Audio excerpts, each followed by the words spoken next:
Service hallways where you belong. Move, or security drags you out. He didn't wait for her to answer.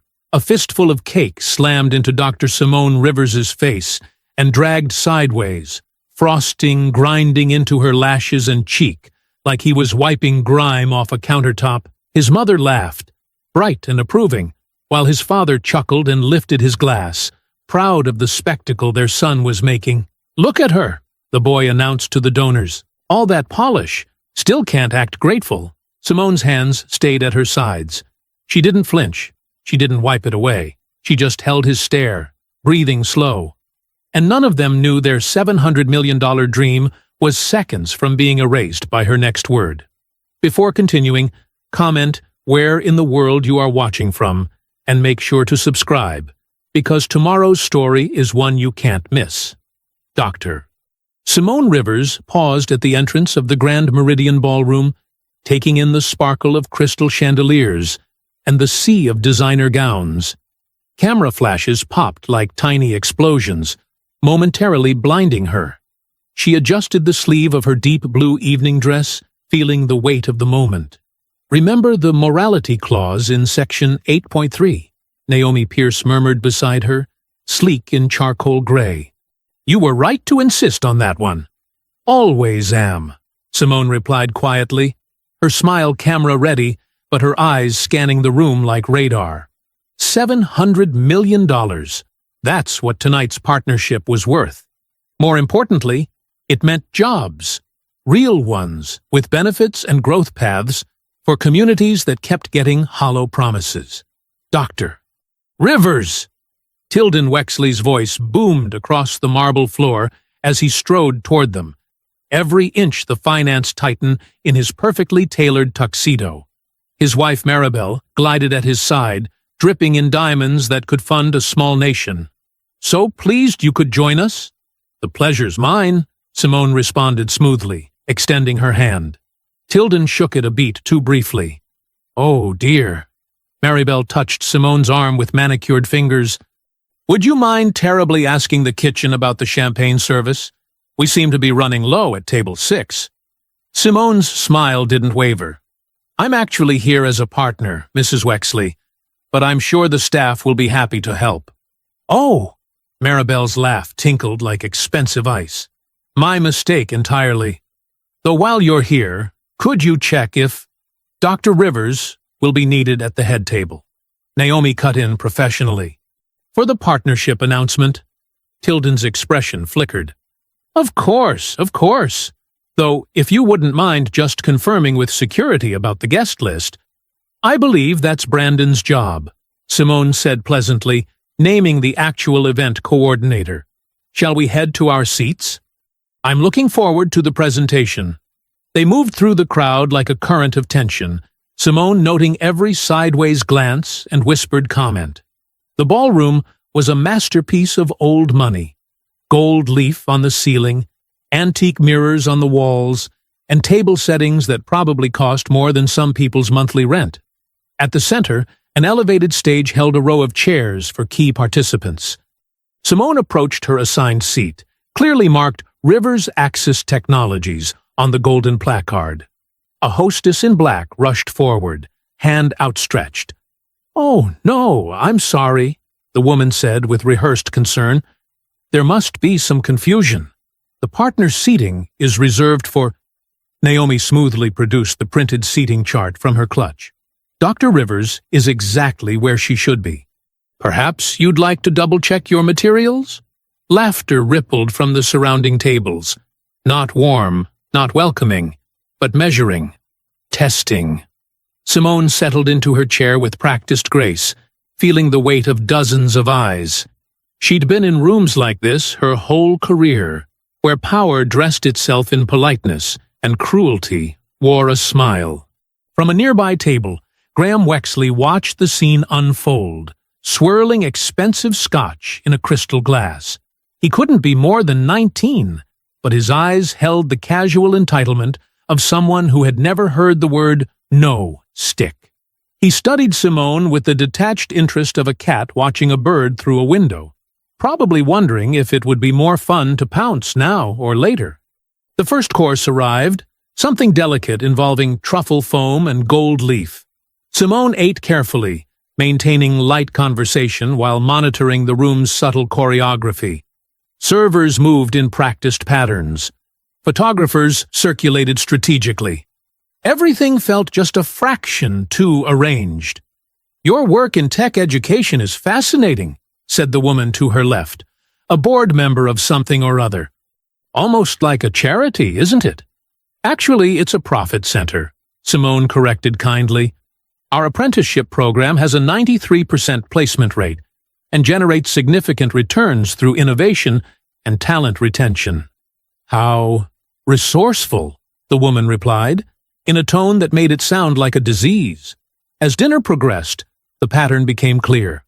Every conversation was a trap, every comment loaded with double meanings. Simone navigated each one with the precision of someone who had spent decades in rooms where one wrong word could unravel years of work. Finally, dessert carts began rolling in, their silver domes gleaming under the chandeliers. Maribel Wexley made a small gesture, and a photographer edged closer to the head table, adjusting his lens with careful nonchalance. Graham Wexley rose from his seat, glass in hand. The room hushed expectantly. His smile was bright, practiced, and completely empty of warmth. "Friends, partners, distinguished guests," he began, his voice carrying that peculiar mix of youth and authority that came from never doubting his right to be heard. "I'd like to propose a toast to new ventures, new partnerships, and," his eyes fixed on Simone with predatory amusement, "new lessons in how things work around here." The dessert cart rolled to a stop beside the head table, its silver dome catching the spotlight like a beacon. A hush fell over the ballroom as servers positioned themselves with choreographed precision. Graham Wexley set down his glass and moved toward Simone with the fluid confidence of someone who had never faced consequences. "Dr. Rivers," he said, voice pitched to Carrie, "I believe you should have the first taste. It's a special recipe, meant to leave an impression."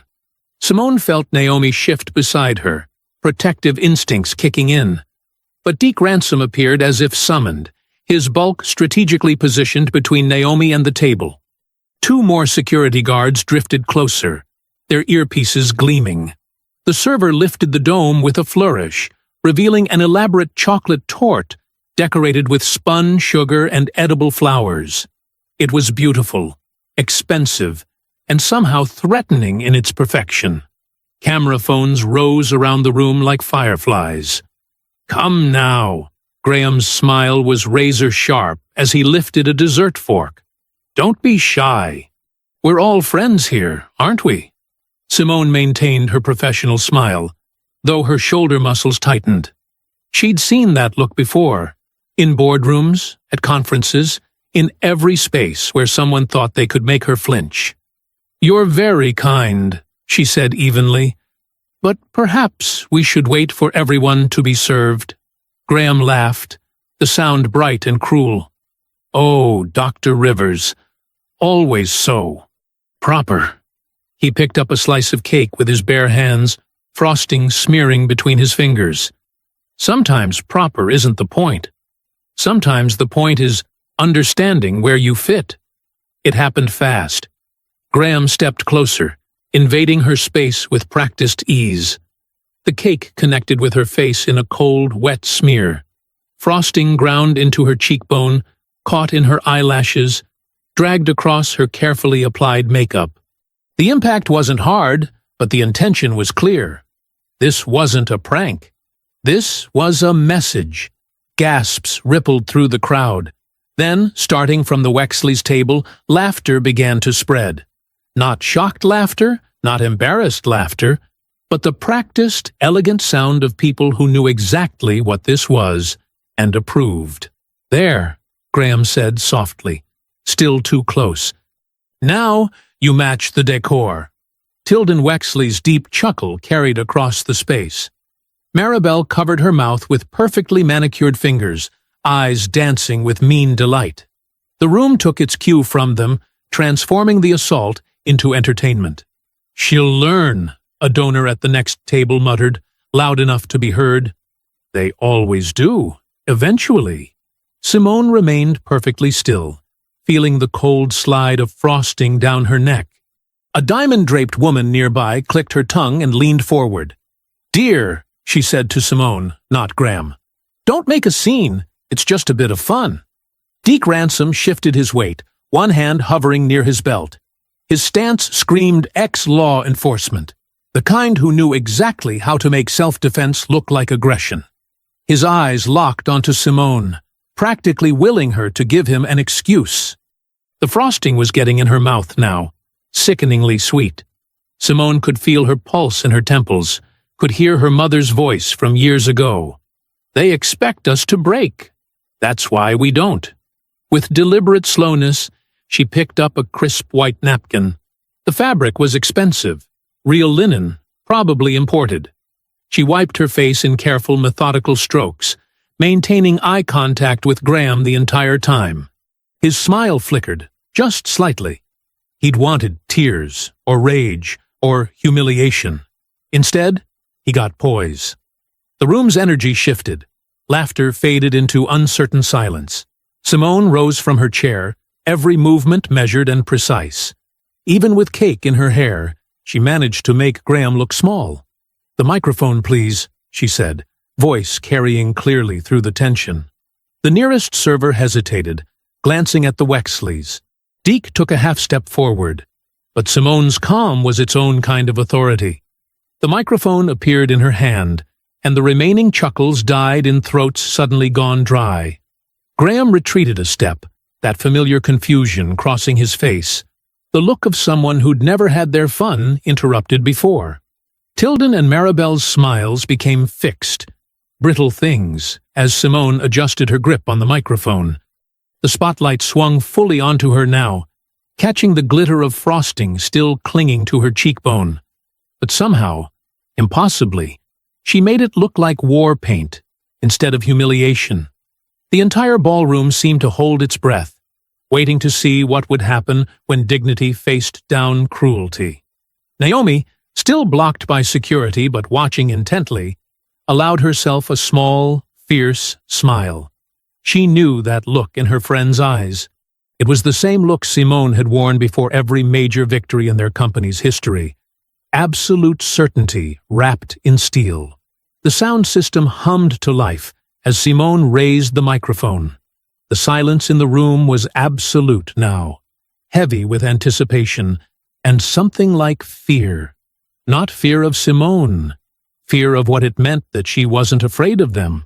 The spotlight caught the glitter of frosting still clinging to Simone's jawline as she held the microphone, her composure a silent rebuke to the room's manufactured laughter. In the shadows near the service entrance, Naomi's fingers flew across her phone screen. "Be ready. Now." Attorney Selena Ward's response was immediate. "Standing by with documentation." Simone's voice filled the ballroom, clear and measured. "I want to thank the Wexley Foundation for this illuminating display." She paused, letting the words settle. "Not for the cake, though I'm sure it's excellent, but for showing us exactly what this partnership would mean." Graham's smirk wavered slightly. He hadn't expected complete sentences, let alone strategy. "You see," Simone continued, "public humiliation isn't actually humor. It's a test. It shows us what a room will tolerate, what behavior we're expected to accept as normal." Her gaze swept across the gathered faces, noting who looked away first. "Some of you laughed. Some of you stayed silent. And some of you told me not to make a scene, after watching a grown man smear food on my face like I was his property." Maribel Wexley's perfectly lined lips parted in protest, but Simone wasn't finished. The $700 million partnership agreement between Rivers Axis Technologies and Wexley Consolidated contains very specific language about professional conduct and moral character. She turned slightly, and Selena Ward materialized from the crowd, contract binder in hand.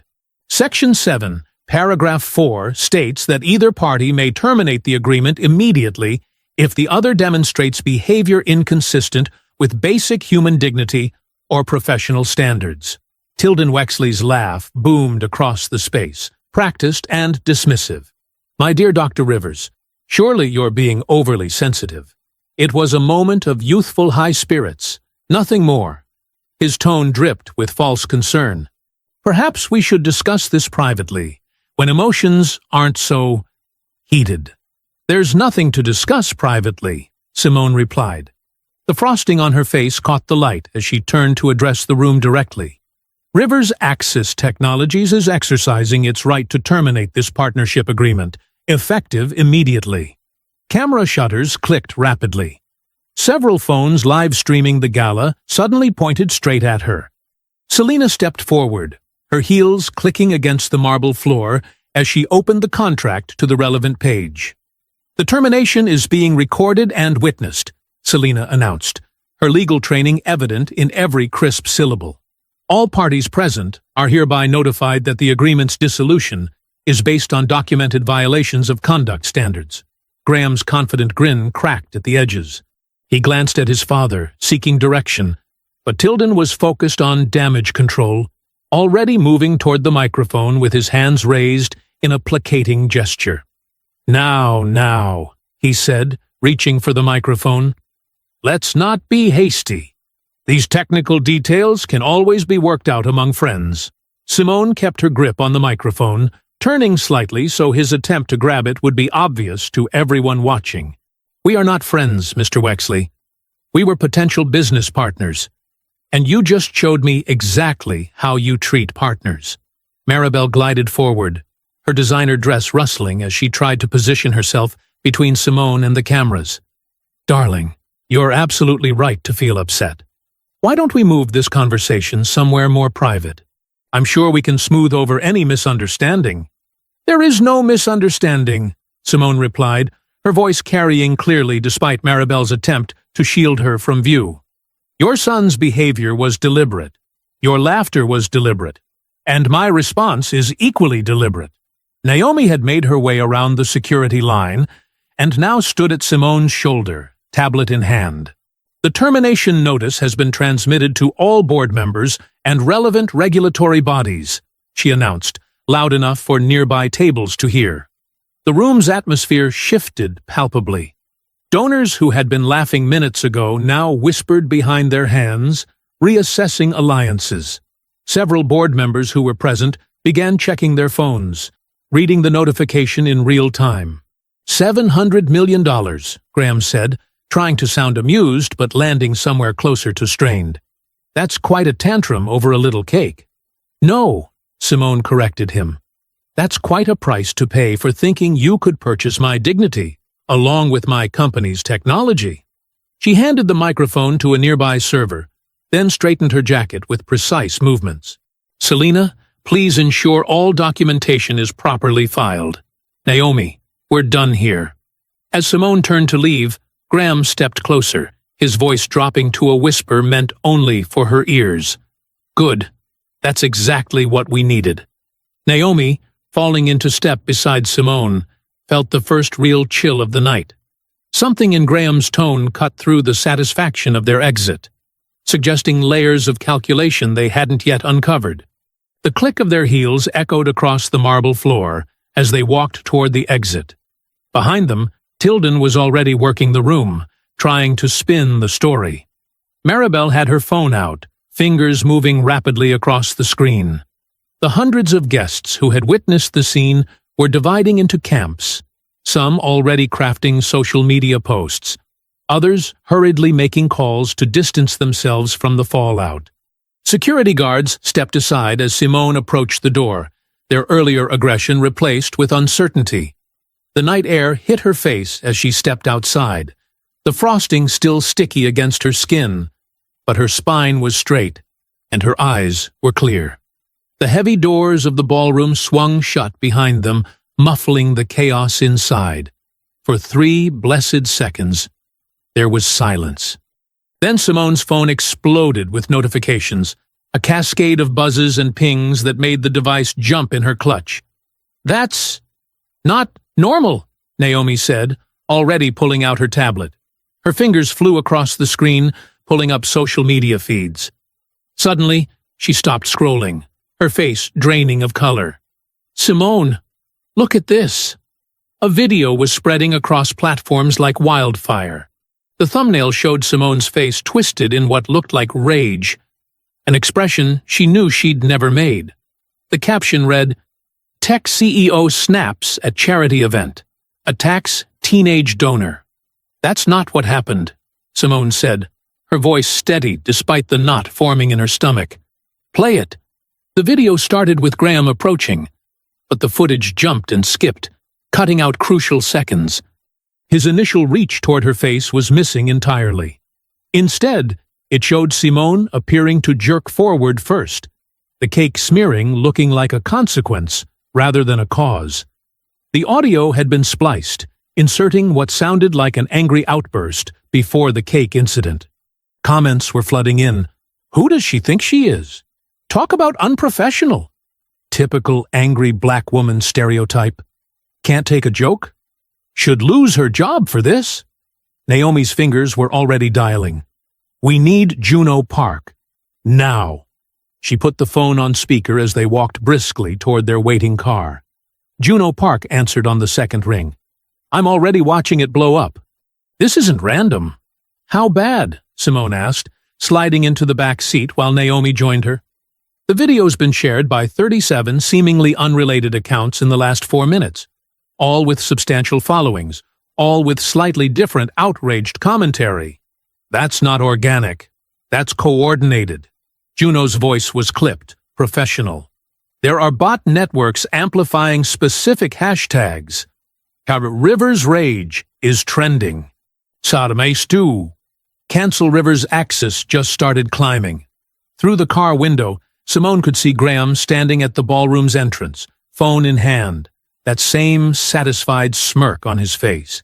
He gave her a little wave as their car pulled away. "The timing is too perfect," Naomi said, still monitoring the feeds. The video was ready to go. The accounts were prepped. They were waiting for her to react. "Look at the donor statements coming in," Juno directed. "Notice anything?" Simone scanned the rapidly appearing posts. Major donors to the Wexley Foundation were expressing their shock and disappointment in her behavior. The language was eerily similar across different posts. "They're working from a script," she realized. "Exactly." Juno's keyboard clicked rapidly in the background. "This isn't just damage control. This is a prepared campaign. Graham Wexley's fingerprints are all over it. He runs dozens of burner accounts, coordinates with influencer networks. He's turned online manipulation into an art form." Simone's phone buzzed with a new message. Board member Theodore Walsh. "Emergency meeting. Tonight.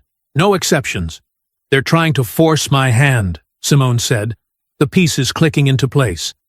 The public humiliation wasn't the end goal. "They wanted me to react." "Your face is still trending," Naomi reported grimly. "The clips are getting shorter, more edited. They're cutting out everything except your cancellation announcement, making it look like an emotional outburst." Another wave of notifications hit their phones. Media requests, investor concerns, partnership inquiries. The narrative was spreading faster than they could track it. "This is what Graham does," Juno explained, their voice tight with recognition. "He manufactures reality, creates crises, then his family swoops in to solve them, usually by acquiring companies at a discount during the chaos." Simone touched her cheek, where the frosting had dried to a tacky film. The humiliation was transforming, morphing from a physical assault into something more insidious. They were turning her dignity into a weapon against her. "Set up a war room," she instructed Naomi. "Call in the core team. We need—" Her phone buzzed again. This time it was a message from her general counsel that made her blood run cold. "They're invoking the continuity addendum." "The what?" Naomi leaned over to read the message. "That wasn't in the final contract review." Juno's typing grew more intense. "Send me the full contract. Now." The car turned onto the expressway as Naomi forwarded the documents. The city lights blurred past the windows, but Simone barely noticed. She was mentally reviewing every page of the partnership agreement, Every clause they'd negotiated. Found it, Juno announced after a tense minute. Buried in subsection 12D.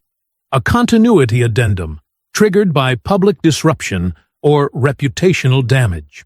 It's written like a standard stability clause, but the language, this is a trapdoor. If invoked, it gives them emergency voting rights and temporary operational control. But we canceled the contract, Naomi protested. I watched Simone do it. That's what they wanted, Simone said softly, understanding flooding in.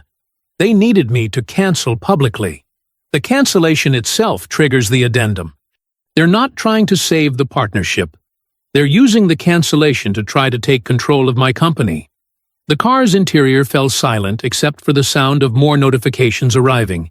Each ping another drop of poison in the air. Another strand in the web they'd walked into. The 47th floor of Rivers Axis Technologies was eerily quiet at midnight. Emergency lights cast long shadows across the glass-walled conference room where Simone sat with her crisis team. Attorney Selena Ward methodically arranged documents across the polished table, her normally pristine suit showing signs of the hasty summons that had brought her here. "Walk me through exactly what happened," Selena said, not looking up from the contract pages she was scanning. Simone touched her cheek again. She could still feel phantom stickiness, even though she'd scrubbed her face clean. "Graham Wexley smeared cake on me in front of 200 people. I canceled the deal citing the morality clause. Now they're claiming I triggered some hidden provision, which shouldn't exist," Naomi added from her position by the windows. The city sparkled below, deceptively peaceful. "We went through that contract line by line." Selena held up a page, frowning. "It's here. Buried in subsection 12D, masked as standard language about business continuity." She began reading aloud. "In the event of public disruption or actions causing material reputational harm, emergency provisions activate to ensure operational stability." She trailed off, scanning further. "This is carefully crafted. The language looks boilerplate until you parse the implications." "What implications?" Simone asked, though her gut already knew. "It gives them multiple attack vectors. They can sue for damages, freeze any funds connected to the planned rollout, and force the whole dispute into private arbitration, where they pick the arbitrator." Selena's normally controlled expression showed hints of anger. "It's designed to drain your resources and keep everything out of public court." Naomi pulled up financial projections on her tablet. "The timing is surgical. We're 3 weeks from launching the new platform. Our capital is committed. If they freeze those accounts now..." The conference room phone rang, cutting her off. Board chair Leonard Voss's name flashed on the display. Simone put it on speaker. "Leonard. Doctor. Rivers." His voice was tight, formal. "I've been fielding calls for the past hour. Major investors are concerned about tonight's events." "The events where I was publicly assaulted?" Simone kept her tone level. "That's a rather dramatic characterization of what was clearly meant as playful interaction." Leonard coughed. "These situations are better handled privately. Your reaction has created unnecessary instability." "My reaction?" Simone's fingers pressed into the armrest of her chair. "Graham Wexley humiliated me in front of our entire donor base." "He's practically a child," Leonard said dismissively. The appropriate response would have been to laugh it off. Instead, you've potentially damaged a crucial partnership. The board will need to discuss this first thing tomorrow.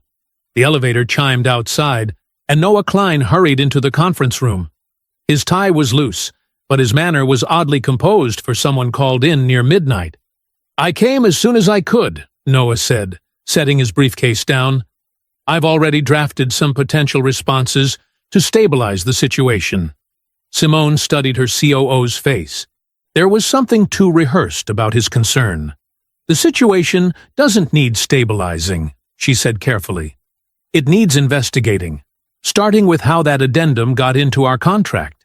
The priority should be calming the markets," Noah countered smoothly. I've prepared a statement suggesting temporary leadership adjustments to reassure investors. You prepared that rather quickly, Naomi observed. On the phone, Leonard cleared his throat. Noah's thinking strategically. A short-term leadership transition could help weather this storm. The only storm here is the one they manufactured, Simone said. Selena, I want a full audit of who approved that addendum language. Track every version, every email, every sign-off. Noah shifted slightly. That seems excessive for standard contract language. Standard? Selena's eyebrows rose. This clause is anything but standard. Someone had to specifically request and approve these terms. Naomi was already pulling up email records on her tablet. She paused, frowning. That's odd. Noah, you're copied on the final contract review thread from last week, but you said earlier you hadn't seen the addendum. A flicker of something crossed Noah's face before his helpful expression returned. I must have missed that email chain. Things have been quite busy with the rollout preparations. You responded to 3 other emails in that same thread, Naomi said quietly. The silence in the room grew heavy. Through the windows, a police helicopter swept past, its searchlight briefly illuminating their faces. Leonard's voice crackled through the speaker. Dr. Rivers, I strongly suggest you take a more cooperative approach. The Wexleys are a powerful family. This resistance will only make things more difficult. More difficult than having cake ground into my face while donors laughed? Simone's voice was steel. Then having my reaction weaponized and my company threatened? The board expects your full cooperation tomorrow, Leonard said stiffly. Good night. The line went dead. Simone looked around the room, at Selena's carefully controlled anger, at Naomi's shrewd concern, at Noah's too-perfect composure. She touched her cheek one final time, where the frosting had marked her. They didn't smear cake, she said. They marked a target. The darkness before dawn painted Rivers' Axis headquarters in shades of blue and gray. Simone's car pulled into the underground garage at 5 a.m., tires crunching over scattered protest flyers that had somehow already made their way down here. Her security detail reported crowds gathering above, a mix of actual community members and faces that seemed too polished, too coordinated to be spontaneous. They've got printed signs, her head of security said, showing her photos on his phone, all using the same 3 phrases. Rivers must go. No more toxic leaders. And protect our community. Mass-produced outrage, Simone noted, studying the identical fonts and formatting. The elevator carried them to the executive floor, where Naomi was already setting up in the main conference room, surrounded by financial reports and market projections. Morning news is running with the edited clip, Naomi said without looking up. Stocks down 12% in pre-market trading. They're efficient, Simone replied, hanging her coat. I'll give them that. The glass walls gave them a clear view as more employees arrived, clustering in worried groups. Simone's assistant hurried in, tablet in hand, face drawn with stress. Dr. Rivers, we've got a situation, she said. Someone posted my home address online last night. Other staff are reporting similar threats. Their children's school locations, personal phone numbers. It's all getting dumped on anonymous boards. Juno Park strode in before Simone could respond, carrying 3 laptops and wearing yesterday's clothes. The crisis PR specialist's eyes were sharp despite the early hour. This is coordinated, Juno announced, setting up their equipment. Look at the pattern. They pulled up multiple screens showing social media activity. The first wave hit within 3 minutes of the gala incident. Bot accounts, all created within the last month, pushing the edited video. Second wave came from influencer accounts at precisely 15-minute intervals. Then the anonymous former employees started appearing. How many real versus fake? Naomi asked. Based on metadata analysis? Juno's fingers flew across keyboards. About 15% organic engagement. The rest is manufactured outrage running on a pre-built network. They had this infrastructure ready before last night. Through the glass, Simone spotted Deke Ransom's broad shoulders entering the lobby below. The head of Wexley Security moved with casual menace, making a show of examining exits and security cameras. "Here we go," Simone murmured. Her phone buzzed with a text from building security. Wexley Security, demanding access to all floors, citing public safety concerns due to protests. "Classic pressure tactic," Juno said, reading over her shoulder. "Create a crowd, then use that crowd to justify increased security presence. They want their eyes and ears inside your operation." "They already have those," Naomi pointed out, pulling up an email. "Board just called an emergency vote for 2 p.m. today. Too fast for proper notice requirements, but they're citing extraordinary circumstances." "Who's pushing the vote?" Simone asked. 3 members aligned with old money interests. They're proposing a temporary leadership transition until the current situation stabilizes. Naomi's air quotes dripped with disdain. Simone watched Deke positioning his people around the lobby's key points, by elevators, near stairs, covering all movement. His presence was a message. "We can reach you anywhere." "Naomi," Simone said quietly, "I need you to implement spending freeze protocols. Lock down everything that isn't immediately essential, and quietly, very quietly, secure backup liquidity channels through our most reliable partners." Naomi was already moving. "I'll route it through the subsidiary accounts they don't know about yet." "Juno," Simone continued, "I need documented proof of coordination. Timestamps, metadata, payment trails, anything showing this isn't organic backlash." "Already mapping it," Juno replied. "Their bot network left fingerprints.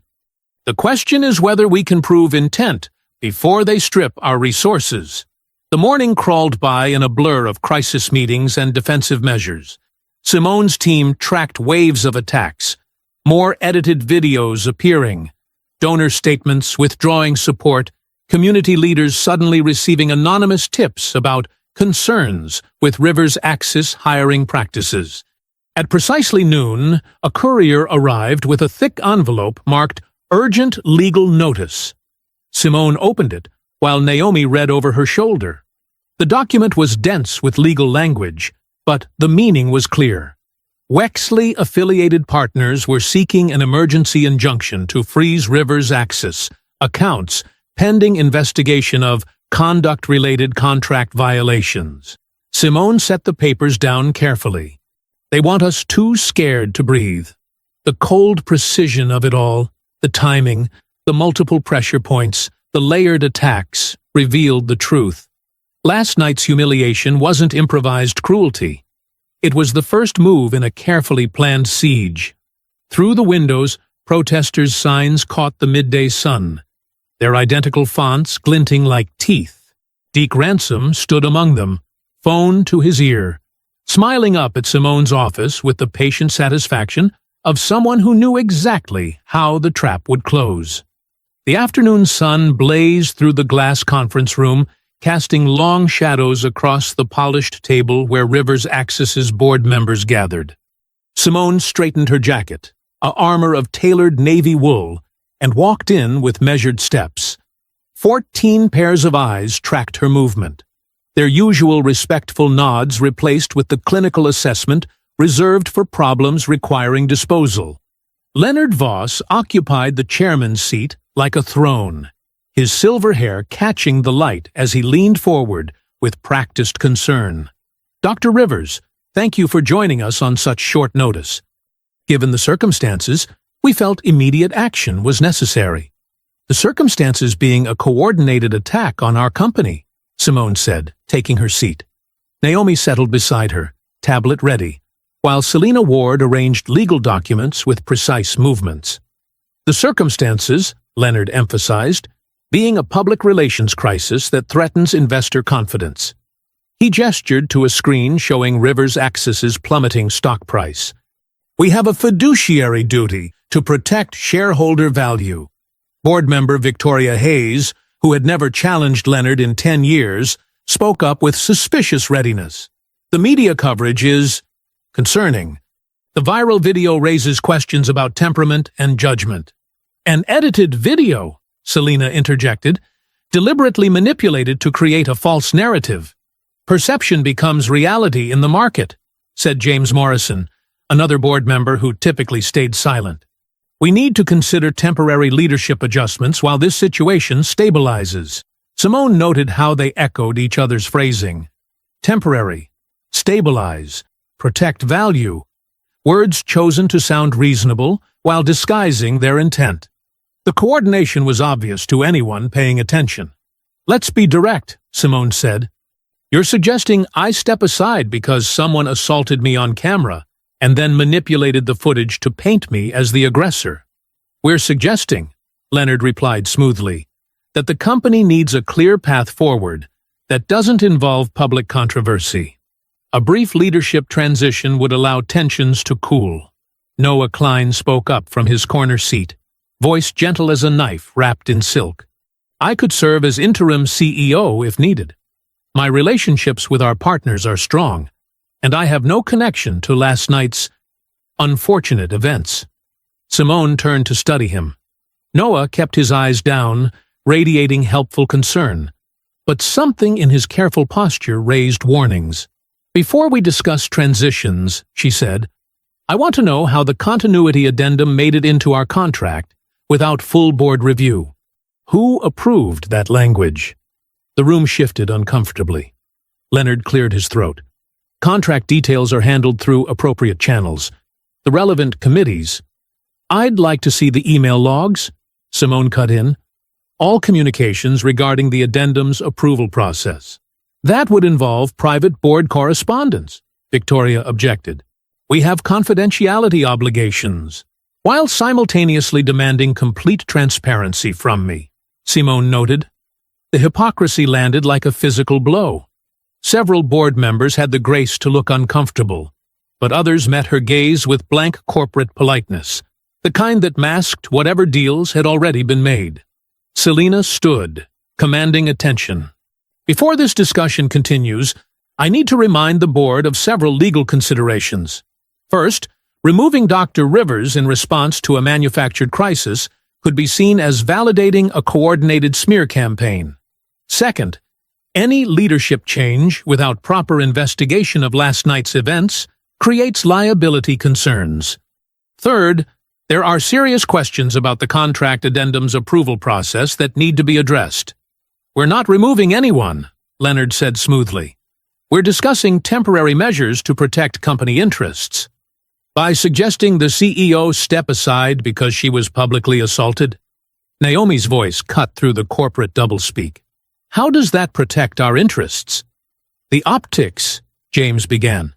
The optics, Simone interrupted, are that Rivers' axis caves to pressure when its leaders face targeted harassment. Is that the message this board wants to send? Leonard's mask of concern cracked slightly, revealing irritation beneath. I move we proceed to a vote on temporary leadership transition. I move we table that vote pending full investigation, Selina countered. Any hasty action now exposes the company to significant legal risk. The tension stretched as board members glanced at each other, measuring which way to lean. Simone watched the subtle signals, who looked to Leonard for cues, who avoided eye contact entirely. The room felt like a chessboard where half the pieces had been secretly replaced. All in favor of proceeding with the vote? Leonard asked. Hands rose, 7 out of 15. Not enough for an immediate move, but far too many for comfort. Simone noted each face, each allegiance revealed. Motion fails, Leonard announced, unable to fully hide his frustration. We'll reconvene tomorrow morning at 9 a.m. for a full board review and second vote. As chairs scraped back and members began gathering their things, Noah lingered behind. He stopped near Simone, voice pitched low. You can't win this their way. Simone watched him walk out, those words hanging in the air like smoke, unclear whether they were meant as advice or warning. The afternoon sun had shifted, throwing the empty conference room into shadow. In the glass walls, she caught her reflection, still straight-backed, still dignified, still fighting. Naomi touched her arm. 7 votes to remove you already. We need to move fast. Yes, Simone said, gathering her papers. "But first I want to know exactly how deep this rot goes." The setting sun painted long shadows across the community center's parking lot as Simone's car pulled up. The brick building stood warm and welcoming against the darkening sky, its windows glowing with activity. Young voices drifted out, the sound of learning, of possibility. But something was wrong with this picture. 3 black SUVs were parked at odd angles near the entrance, their tinted windows reflecting the last rays of sunlight. Men in tactical gear loitered nearby, earpieces glinting. Wexley security logos marked their shoulders. "They're not even trying to be subtle anymore," Naomi muttered from the passenger seat. Simone took a deep breath, centered herself. "That's the point. They want us to see the muscle." As they stepped out of the car, she noted how the guards shifted, subtle movements to control sight lines and access points. Their presence transformed a community space into contested territory. Deke Ransom emerged from behind one of the SUVs, his broad frame blocking the path to the door. "Evening, ma'am," he said with exaggerated politeness. "Just maintaining public safety." "At a youth center?" Simone kept her voice neutral. "Can't be too careful these days." His smile didn't reach his eyes. Lot of concerning activity in the area. Before Simone could respond, movement caught her attention. A young man in Rivers Axis apprentice gear, Malik Turner, she recognized him from the program, was walking toward the entrance, laptop bag over his shoulder. 2 guards stepped directly into his path. "Hold up there, son," one called out. "Need to check that bag." Malik stopped, his whole body tensing. "I work here. I'm in the apprenticeship program." "Sure you are." The guard gestured impatiently. "Bag on the ground, please. Empty your pockets, too." Simone's hand tightened on her phone, deliberately activating the camera. She held it low, recording without drawing attention. Around them, other students and community members slowed, watching, exactly what the guards wanted. This wasn't about safety. It was about showing who had power to stop who could be searched without cause, who had to prove they belonged. "I have ID," Malik said, voice steady despite the tremor in his hands as he pulled out his wallet. "I'm here every Tuesday and Thursday." "Uh-huh." The guard barely glanced at the ID before tossing it back. "Bag. Ground. Now." Reverend Lucinda Hale emerged from the center's doors like a force of nature. Her gray hair was pulled back severely, her eyes sharp behind wire-rimmed glasses. She moved with the confidence of someone who had faced down worse than private security. "What seems to be the problem with one of my students?" Her voice carried calm authority. Deke stepped forward. "Standard security procedure, Reverend. Nothing to concern yourself with." "In my center? Without my permission?" Reverend Hale positioned herself between Malik and the guards. "I don't recall authorizing searches of my young people." "Ma'am, we have authorization from the property management company to—" "You have authorization to intimidate children?" Simone spoke up, still recording.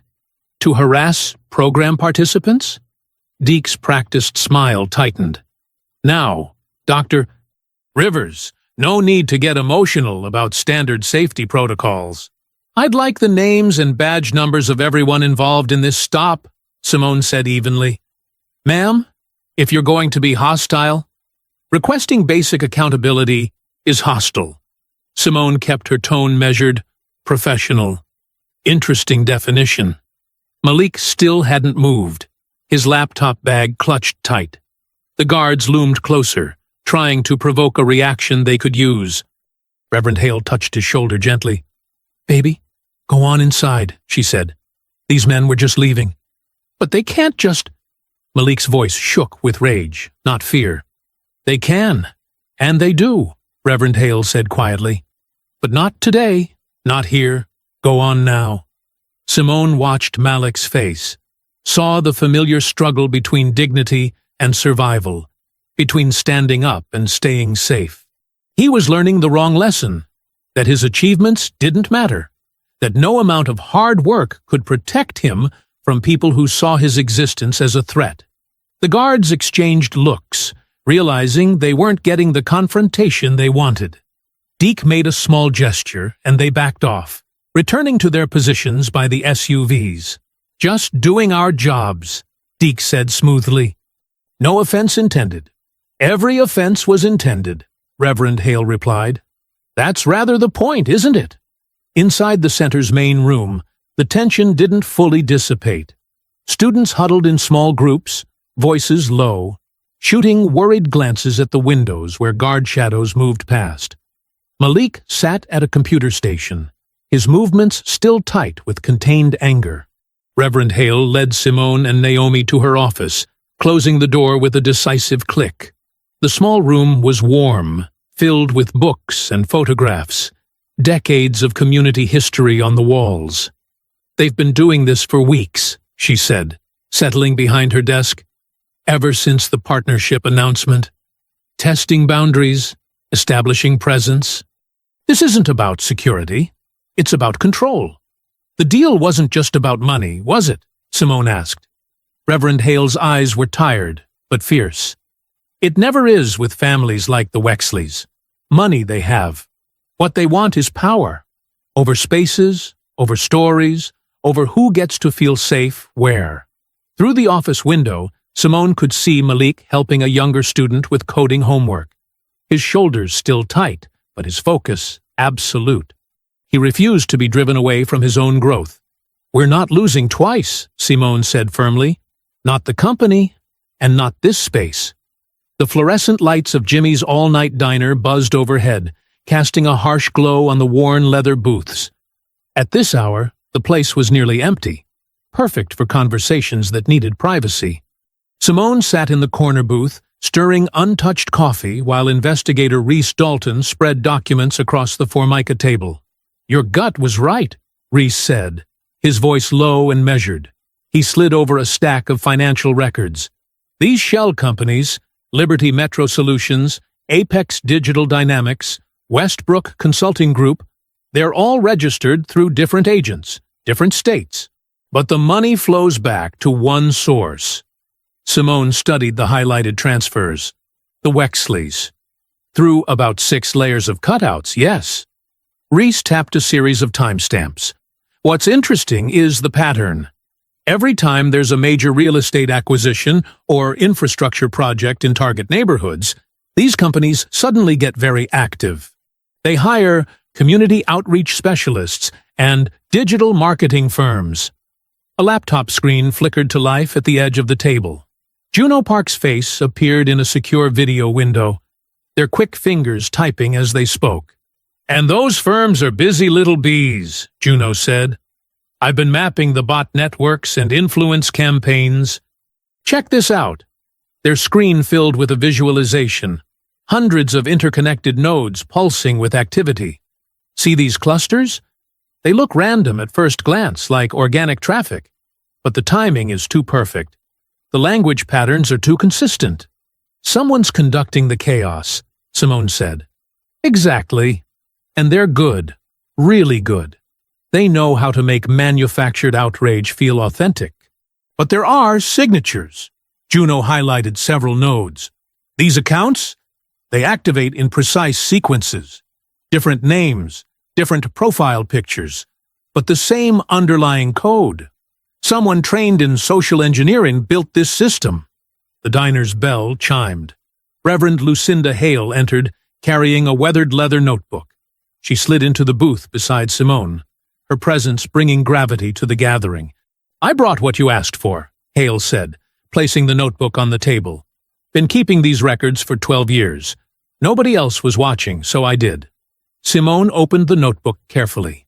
Inside, in Hale's precise handwriting, were dates, names, amounts, notes about charitable donations to neighborhood programs, followed by eviction notices 2 months later. Construction permits granted the day after emergency board meetings. Community leaders who changed their positions after private meetings about their children's college funds. Here, Hale pointed to an entry from 3 years ago. The Wexleys donated $500,000 to preserve historic architecture in the Hamilton district. 2 weeks later, 17 small businesses got notice their leases wouldn't be renewed. All black-owned. All replaced by luxury boutiques within 6 months. The donation was cover, Reese observed. It's always cover, Hale said. They don't just buy buildings. They buy the story about the buildings. They don't just take spaces. They change who feels welcome in those spaces. Your company wasn't just a business target, Dr. Rivers. They want your data, your infrastructure contracts, because that's how they'll know where to move next. Simone turned another page in Hale's notebook. You documented everything? Had to, because every time someone spoke up, the same pattern played out.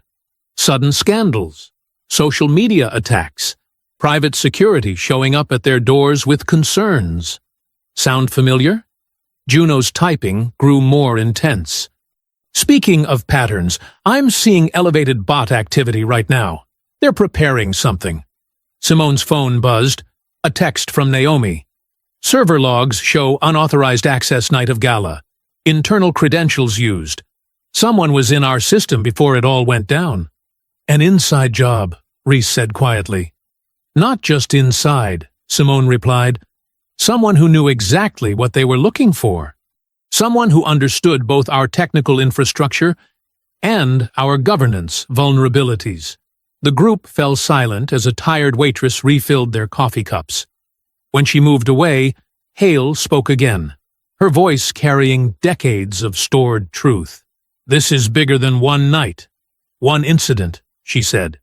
That cake wasn't just about humiliating you. It was about showing everyone else what happens when you don't play by their rules. But rules only work when people accept them. Juno's screen flashed with new data. The bot network is shifting. They're positioning for some kind of narrative pivot. Reese gathered his documents with methodical care. We need to move carefully. They've built layers of deniability into everything. Then we'll peel back every layer, Simone said. She touched Hale's notebook gently. You kept these records because you knew someday they'd matter. Now they do. She stood, sliding the notebook into her bag. The diner's lights caught the determination in her eyes. We're going to tell the truth so loudly they can't bury it. Across town, in his perfectly curated home office, Graham Wexley adjusted his camera and practiced his most sincere expression. He recorded take after take until the apology video felt right. Humble, but not weak. Regretful, but not guilty. As he posted it to his verified accounts, his other screens showed the real work.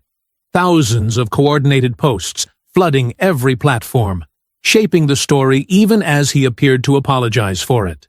His manufactured contrition went live at exactly 11 p.m., timed to make morning headlines, crafted to make him look mature and thoughtful. And in its shadow, his digital army attacked with renewed fury, targeting not just Simone, but anyone who dared support her. Early morning sunlight streamed through Simone's office windows as her core team assembled. The city was just waking up, but they'd been working for hours, fueled by determination and strong coffee.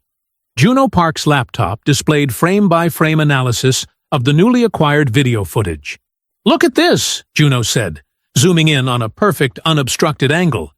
Crystal clear. No editing tricks possible. You can see Graham's expression change right before he does it. That split second of predatory satisfaction. Simone leaned closer to watch. The footage showed everything. Graham's calculated approach, the cake smearing across her face, and, most importantly, Tilden and Maribel Wexley's immediate laughter. Their reactions proved premeditation. They'd expected it, encouraged it. The metadata's clean too, Juno continued, pulling up a technical report.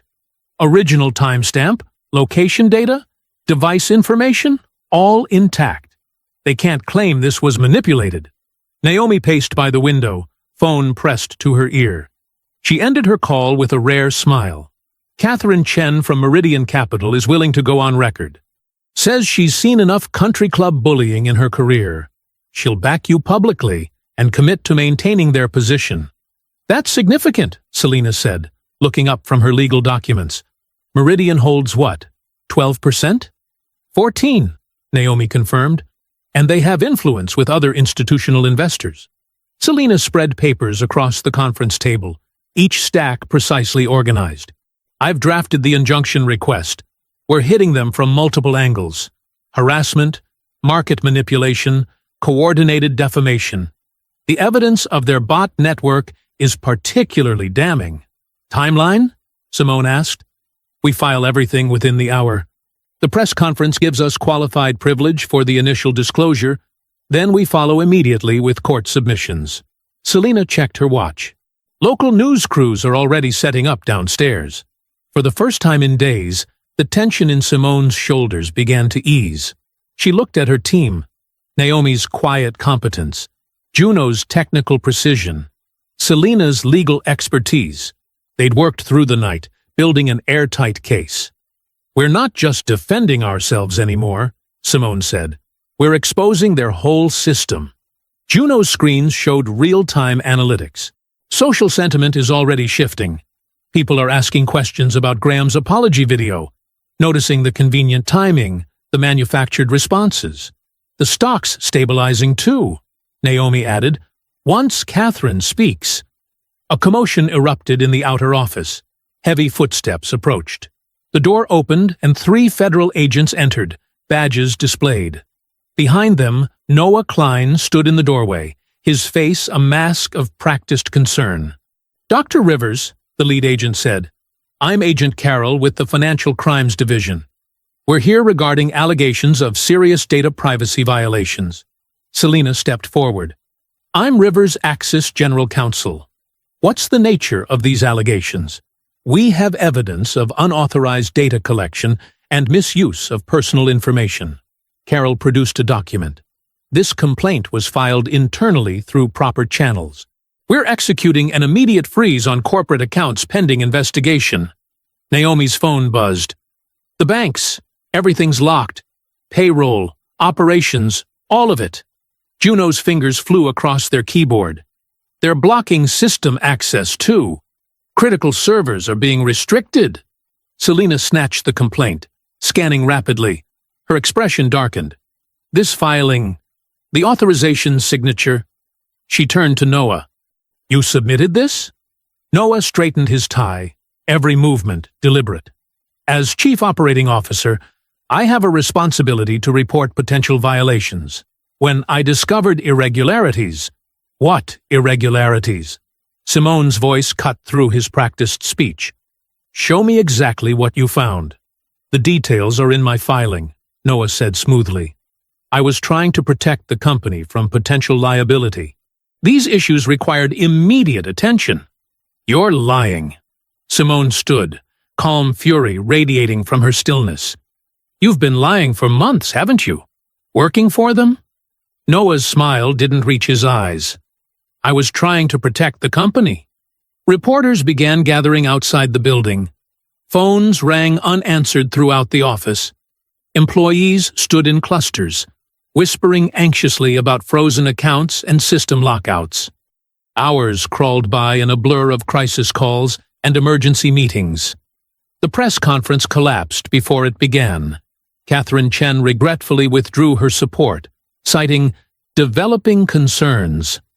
The stock price fell like a stone. Evening shadows lengthened across Simone's office. She sat alone, staring at her phone. Social media exploded with that damned photo. Her face smeared with frosting, now edited into countless cruel memes, each one tagged with Graham's signature. A smirking emoji.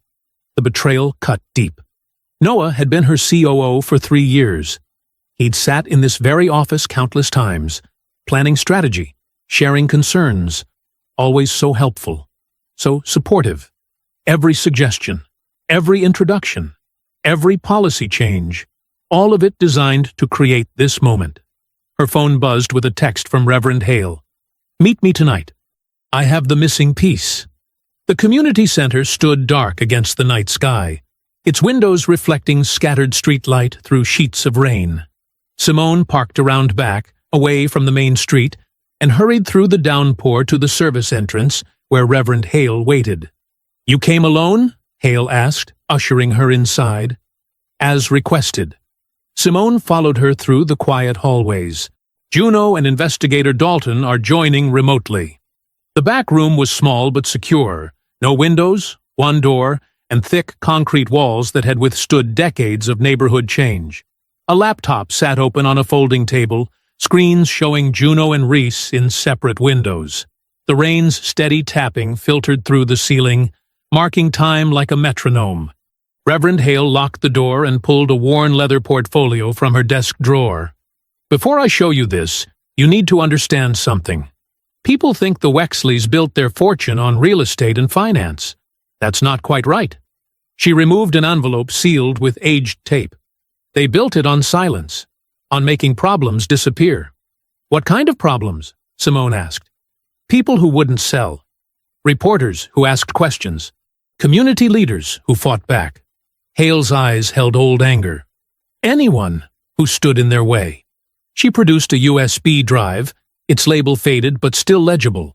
A date from 6 years ago. This came to me from someone who couldn't stay quiet anymore. I've kept it safe, waiting for the right moment, and the right person, to use it. Juno leaned closer to their camera. What's on it? A deposition. From someone who helped build their machine. Hale inserted the drive into the laptop. He was one of their reputation consultants before that title existed. When he realized what they were really doing, he recorded everything. 3 weeks later, he died in a single car accident. A video file appeared on screen. Juno began running authentication protocols immediately. The metadata looks original. No signs of tampering. I'm creating verified hashes now. The recording showed a man in his 50s, speaking directly to camera. His voice was steady, but his hands shook slightly as he detailed a systematic operation.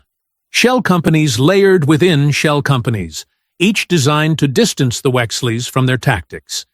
He described how they'd perfected their methods, paid protesters, coordinated social media campaigns, edited footage that could make anyone look unstable. They called it narrative adjustment, the man explained, but it was destruction. They'd identify acquisition targets, usually minority-owned businesses that had something they wanted. Then they'd engineer a crisis, manipulate public opinion, and swoop in to buy at panic prices. Reese took notes rapidly. These intermediary companies he's naming, they match the patterns in your records, Reverend. Same shells, same players, just cycling through different front names. The cake incident, Simone said quietly. It wasn't random cruelty. It was choreographed. They needed a trigger point. Keep watching, Hale advised. The deposition continued. The man described their placement program, identifying promising executives, grooming them with offers and introductions, then embedding them in target companies. These plants would spend years building trust, gathering intelligence, and creating subtle vulnerabilities in corporate governance. Noah, Simone breathed. That's what he was, a placement. Juno's typing grew more intense. It fits. I'm tracking his career path before Rivers' Axis. He worked for 3 different firms with Wexley connections. Each one went through a hostile takeover within 18 months of his departure. The federal complaint he filed, Reese added, it's almost identical to complaints filed against those other companies. Same structure, same timing, same outcome. Accounts frozen just when the target company was about to expose something. Rain drummed harder overhead as Simone absorbed the implications. Every meeting with Noah, every casual suggestion, every policy change he'd advocated, all of it designed to create openings for this moment. He hadn't just betrayed her trust. He'd spent years building a trap. There's more, Hale said, spreading documents from her notebook across the table. These dates here, each one marks when a Wexley-linked security firm showed up in the neighborhood. Always after some incident that never made the news. Always before property values suddenly dropped and long-time owners had to sell. Simone studied the pattern. Like Deke Ransom at the gala. They use security as intimidation, then call the targets unstable for objecting. Exactly, Hale confirmed. And these names here? Community leaders who pushed back. Each one faced anonymous harassment campaigns, social media attacks, edited videos, personal information leaked. Sound familiar? It's their playbook, Reese observed. They've refined it over years. The cake incident wasn't improvised. It was just the most public version of what they've always done. Juno's screen filled with verification data. The deposition's authenticity checks out. File creation date matches the label. No signs of manipulation. This is primary source evidence of a long-term criminal enterprise. Simone stood, decision crystallizing. She pulled out her phone and dialed Selena Ward's number. The rain seemed to pause with her as she waited for her attorney to answer. Selena, stop trying to win in public first. We're going to win in court, and then let the public watch them fall. The federal building's conference room could have been anywhere. Beige walls, institutional carpeting, fluorescent lights that made everything look flat and tired. But at 7 a.m., with case files stacked in precise towers across the table, it felt like neutral ground, a place where truth might actually matter. Simone watched Agent Mara Quinn review the first document set, her expression giving nothing away. The federal investigator's dark suit and steady hands spoke of someone who'd seen powerful people try to charm their way out of consequences before. Let's be clear, Quinn said, looking up from a particularly dense financial record. You're alleging systematic corporate fraud, market manipulation, and coordinated harassment through shell entities. We're not alleging, Selena Ward replied, sliding another folder forward. We're demonstrating, with timestamps, banking records, and verified metadata. Simone maintained her composure as Quinn examined the USB drive containing the deposition. The weight of the last few days pressed against her shoulders, but she refused to let it show. This wasn't about emotion. It was about evidence. The shell company network is structured in layers, Naomi explained, spreading out a diagram. Each entity exists just long enough to execute an acquisition or pressure campaign, then dissolves. But the payment patterns are consistent. Quinn's pen moved steadily across her notepad. And you can prove these entities connect directly to the Wexleys through board memberships, shared addresses, and recurring transfers, Naomi confirmed. We've mapped 5 years of activity showing the same operational signatures. Selena opened her laptop, pulling up the gala footage. The recent incident wasn't isolated. It followed their established pattern: create public humiliation, manipulate the narrative, then exploit the chaos for acquisition. The unedited video played silently. Graham's calculated approach, the cake impact, the practiced laughter from his parents. Quinn watched without comment, but her jaw tightened slightly at the room's reaction to the assault. We have the edited version they distributed as well, Simone added. Juno Park's forensic analysis shows it was altered within minutes of the incident, using software licensed to one of their shell companies. And this ties to the previous pattern? Quinn asked. Yes. Simone handed over Reverend Hale's notebook. These dates and names document similar incidents: security intimidation, coordinated harassment, and forced property sales. The same tactics, just usually hidden from cameras. Quinn studied the notebook carefully. This is detailed record-keeping. Reverend Hale understood what documentation meant, Simone said. She knew someone would need proof someday. Naomi's phone buzzed. She checked it and frowned. Leonard Voss just called an emergency board meeting for 2 p.m. The agenda lists leadership stability measures. They're moving faster than expected, Selena observed. Likely because they know we're here. Quinn set down her pen. You understand I can't intervene in board proceedings. Any investigation will take time to develop, and it won't protect you from immediate corporate action. We know, Simone replied. That's why we've prepared parallel strategies. Naomi pulled up another document on her tablet. We've discovered something critical about the federal complaint Noah Klein filed. He didn't just submit it. He used Simone's emergency authorization token to do it. Meaning? Quinn asked. He staged her digital fingerprint, Selena explained. The complaint appears to come from Simone herself, suggesting instability. It's fraud, but proving that won't happen fast enough to stop the board vote. So we're filing for an immediate temporary restraining order, Simone continued. The evidence of Noah's deception, combined with the documented pattern of targeting, should be enough to pause any removal attempt while the broader investigation proceeds. Quinn nodded slowly. Logical approach. But the Wexleys' influence runs deep. Are you prepared for how they might retaliate? We're beyond preparation, Simone said. We're acting. Juno is coordinating a legal-compliant live stream of the board meeting. Everything in the open, everything by the book. Transparency as a shield, Selena added. No emotional appeals, just documented facts presented under proper observation. Agent Quinn gathered the files into her briefcase, movements precise and methodical. I'll verify everything independently. If it holds up, and I suspect it will, this goes well beyond a single company dispute. Simone stood, smoothing her jacket with steady hands. The fluorescent lights still hummed, but the room felt different now.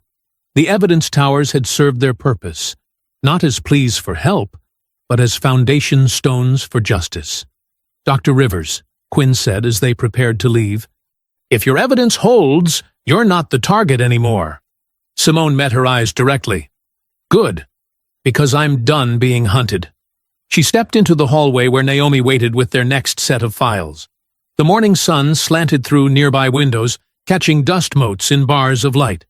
In a few hours, they would face the board. But now they carried something stronger than outrage. They had proof. And proof, properly structured, was harder to dismiss than any protest. Selena checked her watch. The TRO filing is ready. Shall we proceed? Yes, Simone said. It's time to show them what happens when they mistake documentation for weakness. The Wexley Tower stretched into the afternoon sky like a glass dagger, its reflective surface casting sharp shadows across the city below. On the 47th floor, Simone and Selena were escorted into a conference suite, where floor-to-ceiling windows made the room feel exposed, vulnerable. Tilden Wexley sat at the head of the massive table, perfectly tailored in a charcoal suit that probably cost more than most people's monthly salary. Maribel perched beside him, her pearl necklace catching the light as she offered a practiced smile. Graham lounged in his chair, scrolling through his phone with performative boredom. Deke Ransom stood by the door, arms crossed, his security badge gleaming. His presence was meant to remind everyone who controlled the space. Dr. Rivers. Tilden's voice carried that particular tone of false warmth reserved for surrender negotiations. Thank you for being reasonable about this meeting. Simone took her seat with deliberate calm, Selena beside her with a slim recording device visible on the table.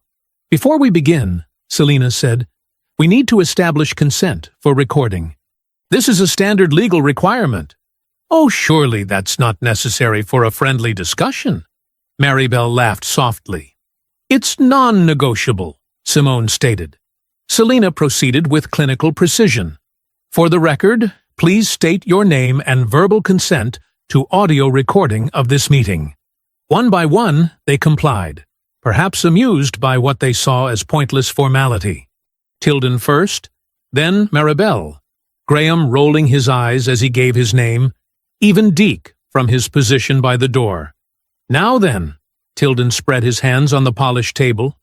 We've prepared a very generous exit package, full market value for your shares, plus a comfort premium. You can walk away with dignity intact. Maribel nodded encouragingly. And if you'd consider a brief statement, just expressing regret for any misunderstandings, it would help smooth things over with the public. The public, Graham snorted, finally setting down his phone. They're so easy to move. Watch this. He pulled up a social media dashboard on his tablet. See these trending topics? I can flip them in an hour. It's like conducting an orchestra of idiots. Graham, Maribel warned, but her son was on a roll. No, Mom, let me show them how it works. It's actually pretty brilliant. He leaned forward, animated now. You start with a few key accounts, influencers who'll say anything for the right price. Then you amplify with bot networks, edit some clips to match the narrative, and suddenly everyone's sure they know what really happened. It's quite impressive, Tilden said proudly. Graham has a natural talent for digital perception management. That's what you're calling it? Simone asked quietly. I call it winning, Graham shrugged. People believe what they're told to believe. Watch. I could probably make half the internet think you robbed a bank by dinner time. Deke shifted his weight by the door, a subtle reminder of consequences. The point is, Tilden continued smoothly, public opinion has already settled. The continuity addendum gives us clear legal grounds to proceed with acquisition. We included that provision specifically to handle situations like this. Situations where someone needs to learn their place? Simone's voice remained steady. Situations requiring decisive action, Tilden corrected. The addendum provides a clean mechanism for transferring control when leadership becomes unstable. We really did hope you'd be more cooperative about the partnership, Maribel sighed. The cake incident was meant to be a teaching moment. Graham laughed. Come on, it was funny. And it worked perfectly. Got exactly the reaction we needed to trigger the clause. The clause you built in advance, Simone noted. Of course we did, Tilden said. That's just good business practice. Always have a backup plan for dealing with difficult elements. Deke took a step closer to the table, his presence a looming threat. I think we're done here, Simone said, standing. You should sit back down, Deke suggested, his tone carrying years of practiced intimidation. No, I don't think I will. Simone gathered her belongings with careful movements. Go ahead, Graham called after her, laughter in his voice. The public already chose. They chose us. They always do. Simone walked to the door without looking back, Selina following with the recorders safely secured. Neither woman spoke until they reached the elevator, leaving the Wexleys to their assumed victory.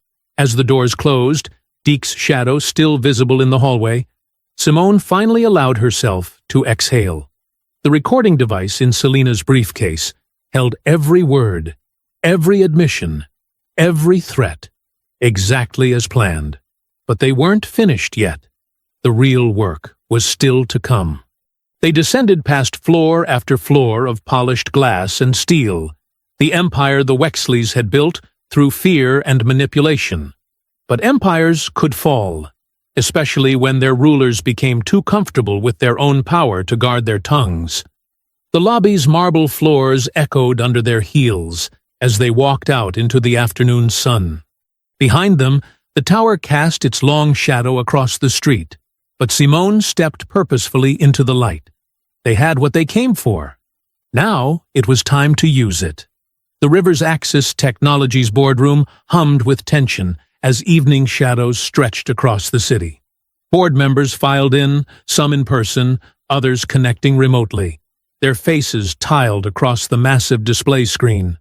Leonard Voss adjusted his tie, a subtle tell of discomfort as he noticed the professional camera set up in the corner. Juno Park sat at their workstation, fingers moving with practiced precision across multiple screens. Corporate live stream initiated. All security protocols verified. Broadcasting in 3, 2. This is absolutely inappropriate, Leonard interrupted, rising from his chair. We cannot conduct sensitive board business under these conditions. Selina Ward stepped forward, document in hand. Actually, Mr. Voss, we not only can, we must. I've filed a temporary restraining order regarding board actions, citing shareholder interests. Given the current situation, transparency isn't optional. She gestured to the camera. This is a verified corporate channel, following all SEC guidelines for public companies under review. Noah Klein shifted in his seat, his usual smooth demeanor showing cracks. Perhaps we should discuss this privately first. No more private discussions, Simone stated, her voice carrying the weight of too many closed-door ambushes. She nodded to Juno, who activated the main presentation screen. The unedited gala footage played first. The room watched in complete silence as Graham Wexley's assault unfolded without clever cuts or manipulated audio. Several board members flinched at the raw cruelty of it, seeing the truth without the sanitizing filter of social media spin.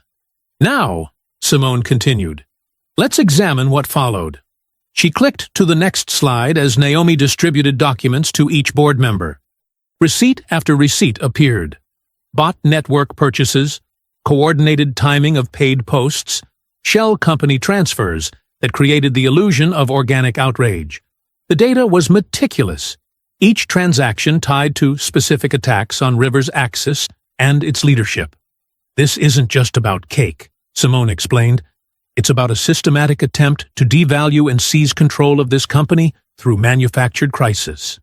Leonard tried to interject. Dr.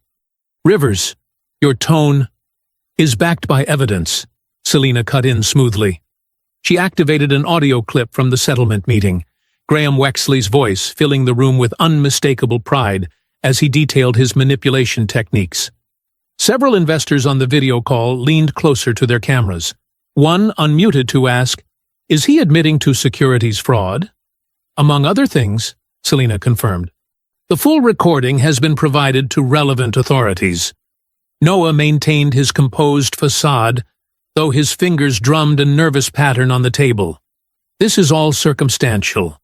We need to focus on stabilizing. Interesting choice of words, Naomi interrupted, bringing up a new screen. Let's talk about stability and system access. Complex log data filled the display. These are the authentication records from our secure servers. Note the pattern of access using Dr. Rivers' emergency authorization token. She highlighted specific entries. The token was used to approve the federal complaint filing at 3:47 a.m. from an IP address matching Mr. Klein's home network. Dr. Rivers was in a documented meeting at that time with multiple witnesses. Color drained from Noah's face. That's not the same token, Naomi continued relentlessly, was used to transfer sensitive documents to external servers registered to Wexley shell companies. The device signatures match your personal laptop, Noah, the one you're typing on right now. A board member unmuted. Mr. Klein, is this accurate? Noah's practiced calm cracked completely. You don't understand the pressure. Actually, Simone said quietly, we understand perfectly. Selina stood. I move to terminate Noah Klein's employment for cause, effective immediately, and refer evidence of his actions to prosecutors for review. I second, Naomi stated firmly. Leonard looked desperately around the room, searching for allies, but found none. The evidence was too clear, the betrayal too complete. We'll need to vote. Yes, Simone agreed. We will, transparently. Right now.